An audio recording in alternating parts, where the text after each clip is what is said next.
Hi friends, மனித பரிணாம வளர்ச்சி நிலையில வந்து second part. First part already போட்டிருப்பேன். அதுக்கப்புறம் நான் வீடியோ போடல, சாரி. இப்போ வந்து செகண்ட் பார்ட் பாருங்கள். இதில் வந்து நியாண்டர்தால் பாருங்க. இது வந்து 1,30,000 முதல் 40,000 வருஷத்துக்கு முன்னாடி இந்த மனுஷன் வந்து தோன்றியிருப்பான். அதுவும் இல்லாது இது வந்து முழுமையான மனிதர்கள் இல்லைன்னு சொல்லுவாங்க. ஆப்பிரிக்கர்களிடமிருந்து வேறுபட்டவன் தான் அந்த நியாண்டர்தால். கரடுமுரடான கருவிகளை வந்து கொண்டிருப்பான். வேட்டையாடும் திறனில் வந்து பின்தங்கி இருப்பான். அந்த சமயத்தில் வந்து இறந்தவர்களை வந்து புதைச்சிருப்பாங்க. அதாவது சான்றுகள் எங்கே வந்து கிடச்சிருக்கு அப்படின்னா ஜெர்மனியில் வந்து கிடச்சிருக்கும். அது வந்து நியாண்டர்தால். அது ஒரு டைம் பார்த்துக்கோங்க. நெக்ஸ்ட் வந்து ஹோமோ சாப்பியன்ஸ். இது வந்து 3,00,000 வருஷத்துக்கு முன்னாடி வந்து இந்த மனுஷன் தோண்டியிருப்பான். இது வந்து இவங்க எப்படி இருப்பாங்கன்னா சுயமாக சிந்திக்கும் மனிதனாக தான் இருப்பாங்க ஹோமோ சாப்பியன்ஸு.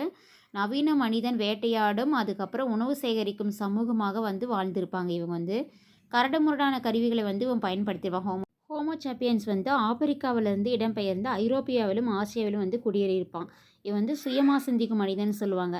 நெக்ஸ்ட் பாருங்கள், குரோமேக்னான்ஸ். இவங்க வந்து கிழக்கு ஆப்பிரிக்காவில் வந்து 56 வருஷத்துக்கு முன்னாடி மேற்காசியா அதுக்கப்புறம் தென்கிழக்கு ஐரோப்பாவில் வந்து 40,000 வருஷத்துக்கு முன்னாடி வந்து தோன்றியிருப்பாங்க. இவங்க வந்து நவீன மனிதன்னு சொல்லுவாங்க.